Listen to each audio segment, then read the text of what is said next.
I'm back again. Oh, yeah, some more parenting tips. Matter of fact, I got the best tool ever. All right. As your child is in front of you and you're needing them to understand, okay, the best thing that you can do is to communicate to them. Get them to understand what it's like to be in your shoes and that you're really only looking out for the best interest of their future. Because once they understand why you're acting the way you're doing and what you're telling them what to do, things will be smoother. Because kids, it's a learning. They are learning.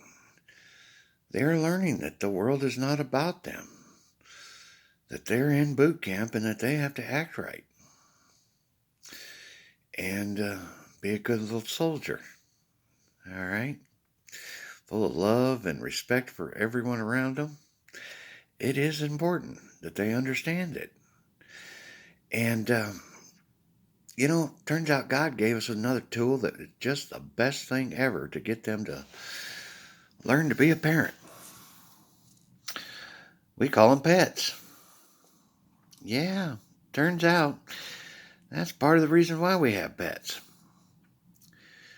Because there is nothing better than to bring home a little dog or a cat or whatever, and, their choice or whatever, and say, you know what?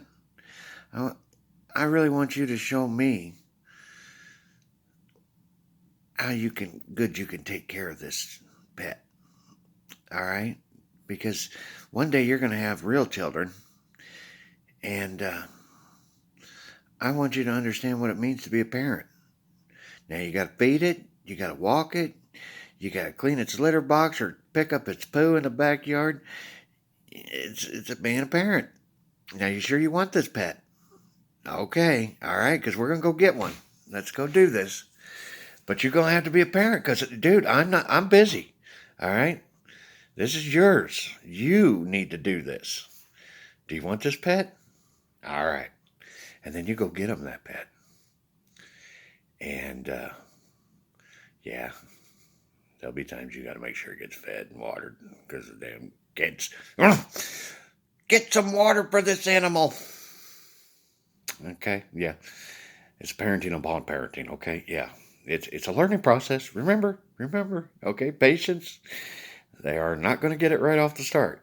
And poor little Susie's trying to put a diaper on that cat. Come here. No, you cannot do that.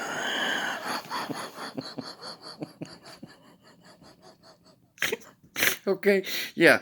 It's going to be a learning process for everybody, okay? So, anyway, just remember, you're the trainer of the training. All right.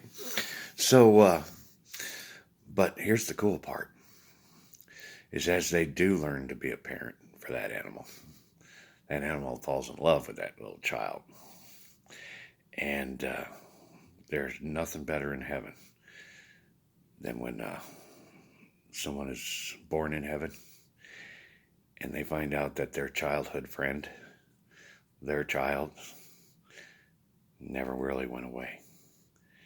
It's right there, knowing and loving him just like it was back in the day. So, and it's probably going to be a little bit more important for those that are going to join Starfleet down the road, because I don't see us having dogs and cats up there in them space stations right off the bat. I'm thinking that's probably not going to be a good program.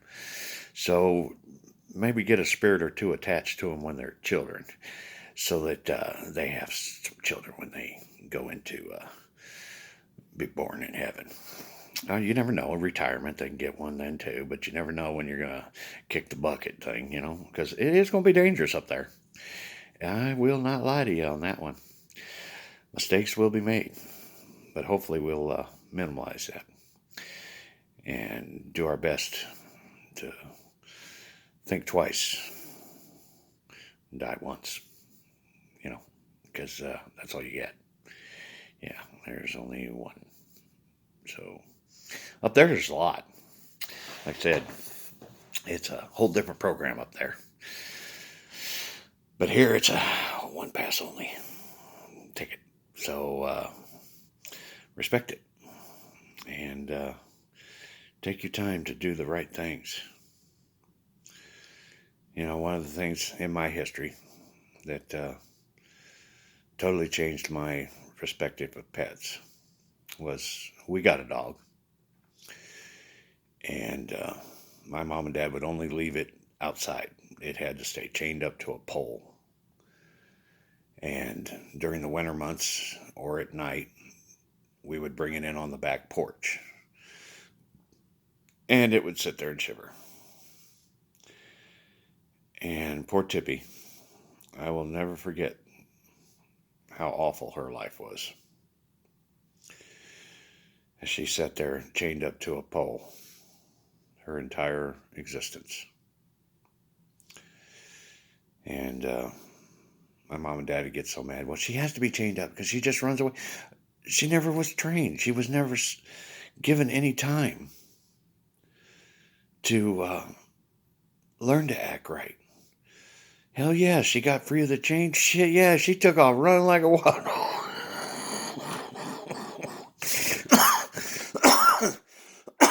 we had to go chase her down and drag her home by the collar because you could not let her go because she'd take off again.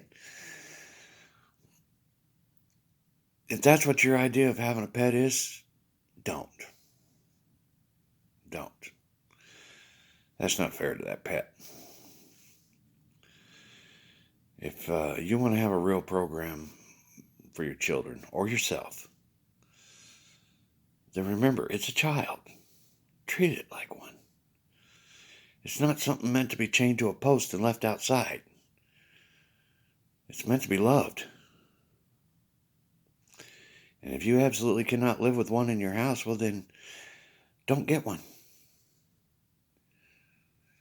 And the children will get one when they get older and will love one the proper way. But don't do things like that. You can't really hurt a spirit, but you can disrespect one. Let me put it to you that way. And that is totally disrespect to a spirit.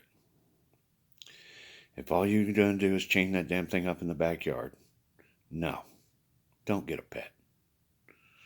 Because you're not obviously ready for a pet. You wouldn't chain your damn kid up to a pole in the backyard, would you? So, that was, again, one of those things that my parents did that I knew when I grew up that was never going to happen. And all the dogs I had, they were right there on the couch with me. My old Abby. Oh, man, I'll tell you what. This dog was so trained. It was like a gift from God when we got her. I come find out the old boy that trained her really loved her, but he died. And that's why she was at the pound. And brought her home, and there was a little packet of tricks that she did. My favorite one was the shooter bang, and she'd fall over dead. And it's all you do with your finger, point at her and bang, and say the word bang. Flop. She'd flop on her back and her legs up in the air. Oh, man. That was an animal that was loved. But that's a spirit was loved by many. All my kids will have one of those of Abby. And the old man that trained her will too. We'll be able to all have Abby in heaven. Yeah, and Abby, we had one of them front doors with a glass that went all the way down. And so when we came home from the grocery store or wherever we was, me and the family, there'd be Abby sitting there all wagging at that front door, grinning, her teeth that's showing. Most people are like, ew, that dog looks like he's going to bite. But that was her smile. That was her smile. Oh, she had a smile. She was just so tickled to death to see us coming home.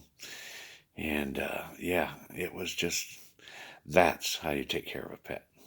Don't chain it to a pole. If you can't have it inside or take care of it properly, don't. Okay? So, anyway, more of me and my stories. And, I still got more. I have no idea what my day is actually involving. It's still pretty early. And I still got coffee and music to listen to. So don't you worry, though. Guarantee I'll be back.